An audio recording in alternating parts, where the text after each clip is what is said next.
this is a little background. A lot of us have been in this world of healthy lifestyle since, I would say, the early 1990s. And those of us in that field got there multiple ways. For me, it was a friend of mine, a new friend, who came looking for a researcher to study Tai Chi. She was a retired physics professor from Beijing University, had emigrated here with her husband, who had been in the trade, high levels of trade for China ministry or something. And so she learned I was interested in Alzheimer's and didn't speak much English, but I had a graduate student from Shanghai named Bei Wu, who was helping me in my studies. And Xu Wen let it be known that she had something to tell me and to bring Bei Wu. So we went to her apartment in Central Square, Cambridge. I still can see a pad of yellow paper, all these Chinese letters. She laid out this whole program based on her research in the Chinese literature about how to protect the brain. Eat well. And she told me about the rules of healthy eating in the Chinese style. Physical exercise. Now, she liked Tai Chi, but she said any kind of exercise. And then another was like learning new things, like new languages. And sleep. So anyway, she laid out, I can't remember that she said anything about social engagement. But it like knocked my socks off. I still don't know what she was reading, what research. But then I started exploring what was here in the US and in Europe and started putting together my own like ideas of what would help. Because Alzheimer's is such a really difficult disease to attack. I figured everything but including the kitchen sink. And we tried to, and I teamed up with some doctors here, Lottie Volliser and Antonio Martin. We tried to get funding for a multifaceted program like Xu Wen had told me about. And we, came up with what the elements would be. Well, it was impossible to get funded. Everybody just wanted a pill study. And I did get a small study funded by the Alzheimer's Association related to I could use nutritional supplements, because the thought of launching anything that was a whole dietary program, it was just impossible. But fast forward, like that was in the mid-1990s and early 2000s. Fast forward now, it's really exciting what's happening. So these were early ideas that people around the world had. Then the people in Finland got their study published that showed, yes, you can help prevent Alzheimer's by going all out with exercise and a good nutrition and social engagement. Then that was called FINGER, was the nickname of their study, and it included, as you can see, exercise, social engagement, cognitive stimulation, and nutrition. When I was giving these talks in the 90s, we also mentioned sleep, which is more evidence shows, yes, sleep's important for your brain. The creative arts and music, having a spiritual or purpose in your life. Qi, qi can be achieved through acupuncture, different and Tai Chi and other methods. I just think there's something to that. I did one of the first acupuncture studies with Alzheimer patients in the country. I didn't repeat it, and nobody else has. But now the Chinese are starting to get it. I'm about to re-review an article from a group of Chinese scientists. And then managing stress and depression, that's related to our brain health. A lot of what we discovered is, of course, a lot of the same foods and exercise help your mood, as well as protecting your cognitive power. Laughter and humor, stopping smoking. So anyway, that's kind of, it's still out there as to, it's multifaceted. And what the FINGER study is doing is those 4 elements. They've added gut studies and sleep studies. There are now 64 61 countries. Every year, more countries get into this. They call it FINGERS because of that original acronym for the Finnish study. And I can't pretend to tell you what it means. And our U.S. Alzheimer's Association has funded the collaboration. Everybody gets together. It was virtually sometimes during the pandemic, in person at the Alzheimer International Conferences, and now they're regional meetings. And that's a group, and I was in that group somewhere. And it was exciting to be with all these people. Henry Brodati, second from this, he and I, and then Cacciatore, we were among those who founded the Alzheimer's Disease International in 1984. And some of us are he's still actively leading a giant research project in Australia. He used to kind of chuckle at me with my ideas about healthy lifestyle, but then he saw, hey, this is something, and he had the idea of making it virtual, online, because then it's affordable. He helped found the Australian Alzheimer's Society. His mother had Alzheimer's, as did mine. So he got the idea of making it virtual. And what we've all discovered is people who want to help themselves, they will do it virtually, not just in person. In person's more powerful, it's more fun, but during the pandemic, everybody had to go virtual. So I just wanted you to see that this is really, the evidence just keeps building, and it's so exciting for me to see it going on all over the world. Because now I'm essentially retired, but I get to speak to folks like yourself. Now these are some of the early things that we knew about, the early research. You can see the years started in the 1990s, continued into the early part of this century. We could see with the cohort studies that physical exercise reduced the risk of Alzheimer's, dementia of all kinds, and cognitive decline. These are just some of the studies. And it seemed to be especially true for women. And then there seemed to be some dose effects, like the more years and greater amount of physical activity, increased protection. We learned that physical exercise helps us grow new brain cells. We learned that in the mice studies. And then we also learned that physical exercise that involves other people and thinking seem to give you a twofer or a threefer. So dancing, golf, tennis, team sports, or just doing your exercises in a group, like here at the Senior Center. And then some of these early studies were with mice, because people had a hard time getting funding for human trials. Again, this focus on medicines. And some of the things we learned, that not only is it creating new brain cells, but that when you make we didn't know that we're always making new brain cells. When I was a kid, I was told, well, you'll only be losing brain cells your whole life. Well, that's not true.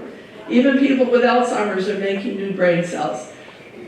And then by physical activity, not only does it help you increase the number of new brain cells, but helps integrate them into the hippocampus. And the hippocampus, again, our seat of our memory, maybe because it's so active, that's where there are more brain cells made than anywhere else in the brain. And then we learned that physical exercises reduce the level of beta amyloid in the brain. Again, these were animal studies, and there's that Carl Kottman's name he showed that he did a wonderful study with dogs, beagle dogs, because he thought they were more like humans than the mice everybody else was studying. And he did a really interesting study, and he showed basically he had the caged dogs, and the intervention was 1/4 got an improved diet. Another quarter got to get out of their cages and exercise and play with humans and other dogs. And then you could have both happening or nothing. And what he was able to show, if you had improved nutrition or the social time and the exercise, you did better on cognitive testing, because dogs age and lose cognitive power too. But those who got either nutrition or exercise had an 80% reduction in their cognitive decline. If they got both, they had no reduction. And that was a 2-year study with dogs. So I'm pleased to see the study that I'm going to be mainly reporting on, that he's, besides Laura Baker, who is the lead, he's number 2. Because he's been in this work, both of them have, for decades. And that's what it takes in a lot of fields of research. It takes dedication and persistence. And then the dose effect, then some of the earlier studies, they often would do aerobic versus strength versus stretching. When the studies were short, people would conclude that aerobic exercise seemed to be more powerful for cognition and that stretching didn't do much. But you'll see that when you lengthen the period of time, that difference disappears. Other people looked at aerobic with strength training, that both of them seem to be helpful with improving cognition. Let's see. Okay, yes, you're with me, thank you. So another early study found that, that moderate walking for 40 minutes, 3 times a week for 1 year, versus, again, they use as a control group with stretching. They found that the people who walked increased the size of their hippocampus, improved their spatial memory, and this was related to a brain, BDNF is a brain, sometimes I remember what it stands for, but it's a growth factor for the brain. And then they measured the hippocampus size by MRI scan. So that was this Kramer at University of Illinois. He's been in this work also for a very long time. And they were showing that exercise training reversed the age-related loss in the hippocampus after 1 or 2 years. Okay, now the person we're really focused on is this Laura Baker. She's, by the way, I mentioned that finger study where every participating country is doing all 4 interventions at the same time. In the U.S., nobody seemed to get funding for it from our government, so the U.S. Alzheimer Association made the commitment to raise the money to do it ourselves, which we did.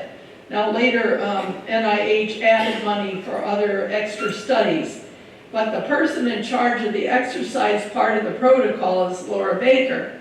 The one whose diet they chose is Martha Claire Morris, and you might have heard of the MIND diet. It's really well researched. Unfortunately, Martha Claire Morris died of esophageal cancer, which just seemed so awful because she's our best researcher and she's gone. And then they used other modalities for the mental stimulation and the social engagement. But I've been following Laura Baker for some time because she just seemed to have, sometimes you get a sense that a researcher has really got it figured out, but it's a matter of time. And so I had met her along with Suzanne Kraft a number of years ago. So one of the earliest things, again, it's hard to get funding, and you've got to figure out, well, how long do you need to exercise to see a result compared to those who aren't? 3 months, sometimes that's all researchers could get funded for, but it wasn't long enough, especially if you're researching people already diagnosed with Alzheimer's or this mild cognitive impairment. So she started looking at some of the biomarkers that we had. So at our international conference in 2016, she showed that with exercise lasting at least 6 months, you could lower the amount of A beta and tau in the cerebrospinal fluid. And that indicated that exercise was slowing progression. That's what we're looking for. What can slow progression? And at the time, no drug in the market could do that. That's 2016.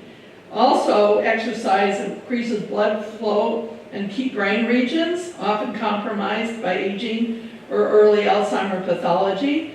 So her first intervention that she reported on was a moderate intensity aerobic exercise.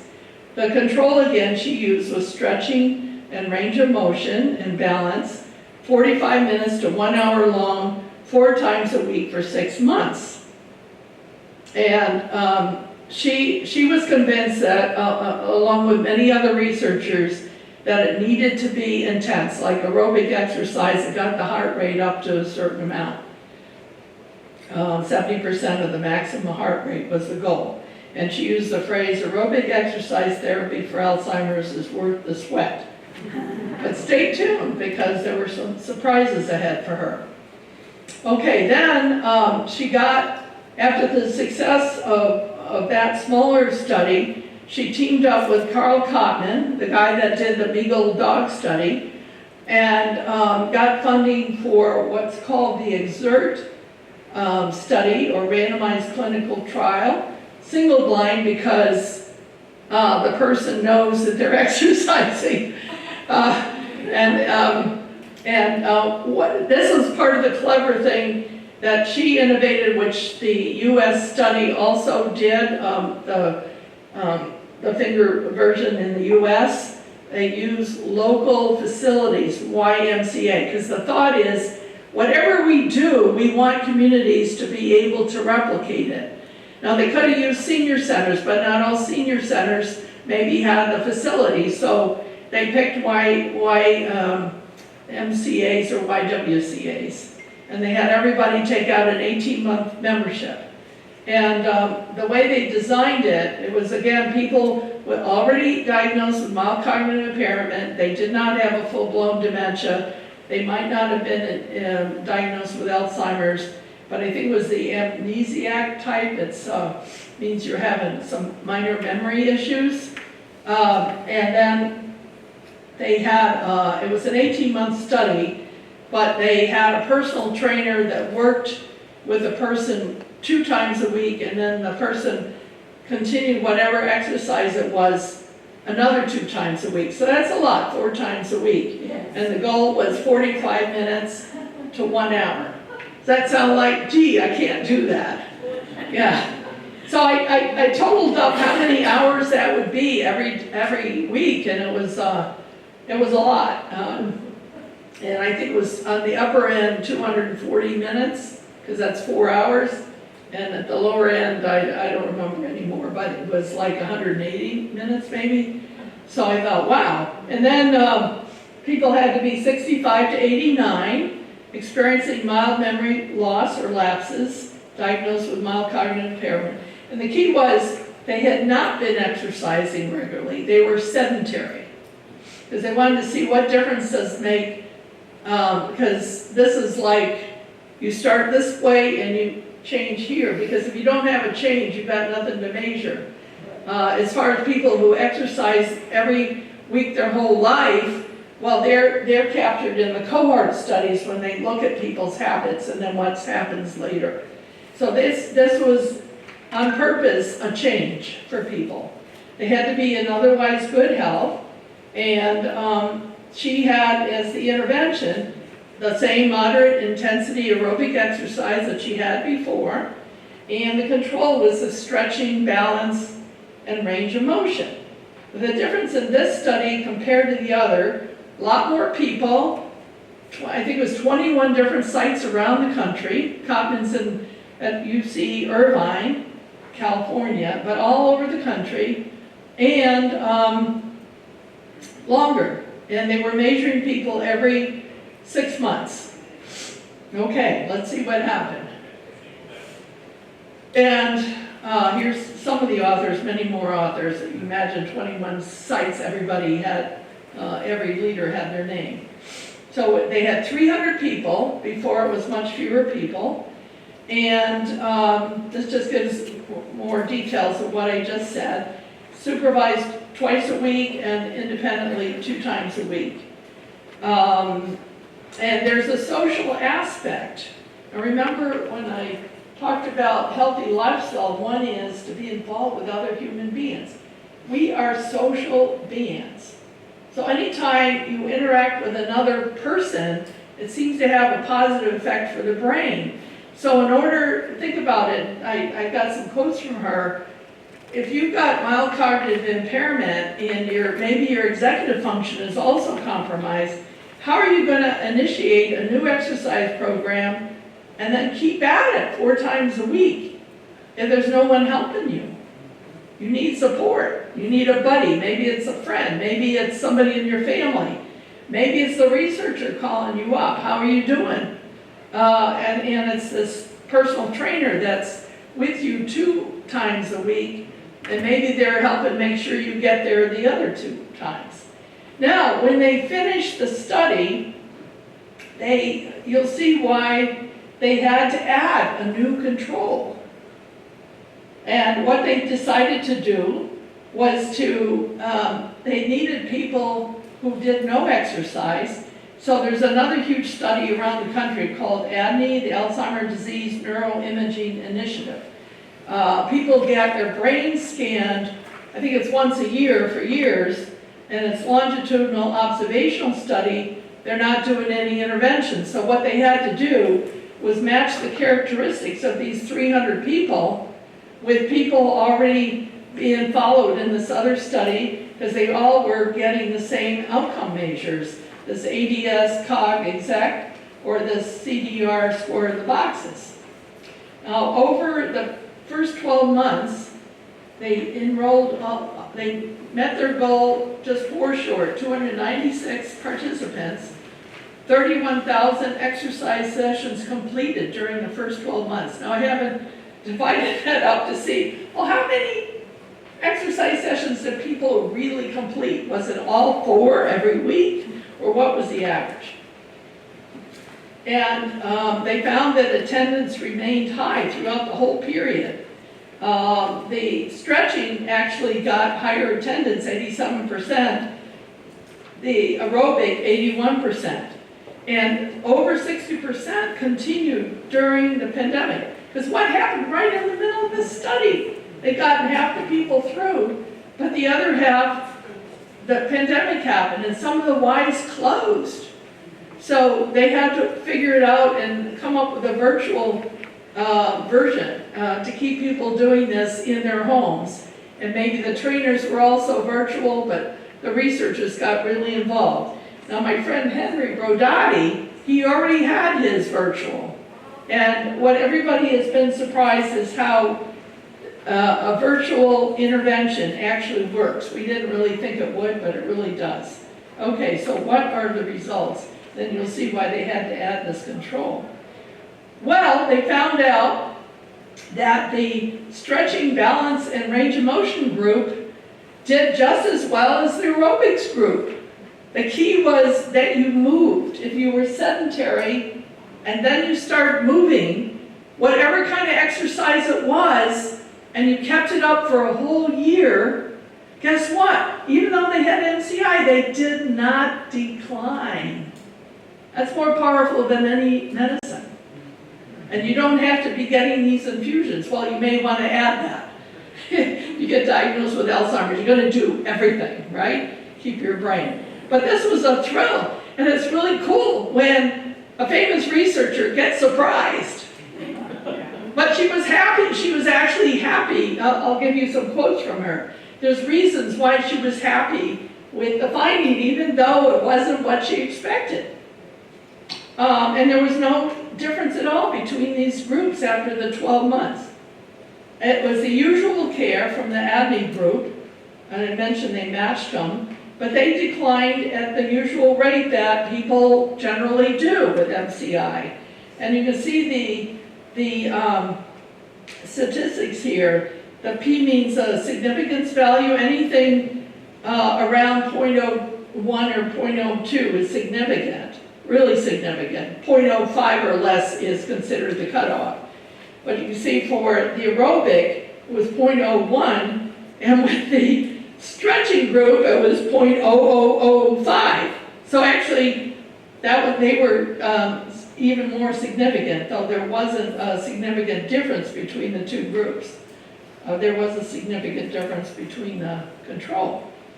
Now, It's the longest exercise study conducted in MCI to date, and the greater volume of exercise may have provided more protection regardless of the intensity of the exercise. And both groups received equal amounts of weekly socialization, which we now realize probably was part of the intervention, even though it's supposed to be exercise, but once you bring in another human being to help the person do it, you've got the social aspect. So the takeaway is activity and exercise.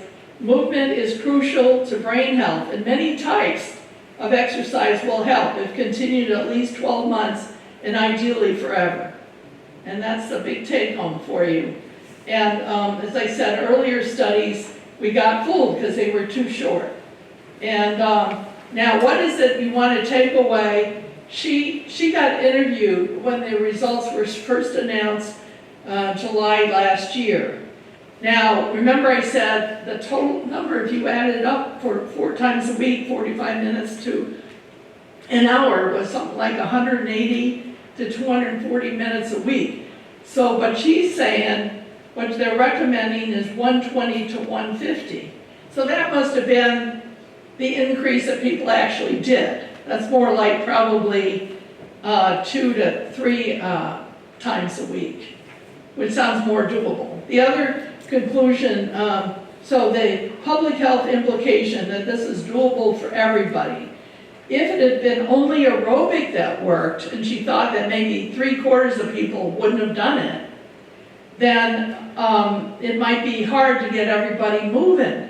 But if it can be almost any kind of exercise, as long as it's movement, enough movement, then that's possible. Because her goal is to get Medicare to pay for exercise. It's good for our hearts, could protect our brain, and save a lot of money down the road. And she's just the type of person with this kind of study to put that out there. So anyway, stay tuned. And I was so thrilled to learn more details about what Amy is doing with you. Now, the other point she made is if you've got MCI, you've got to have support. So it's not enough for your doctor to say to someone, one of his patients, you've got to exercise.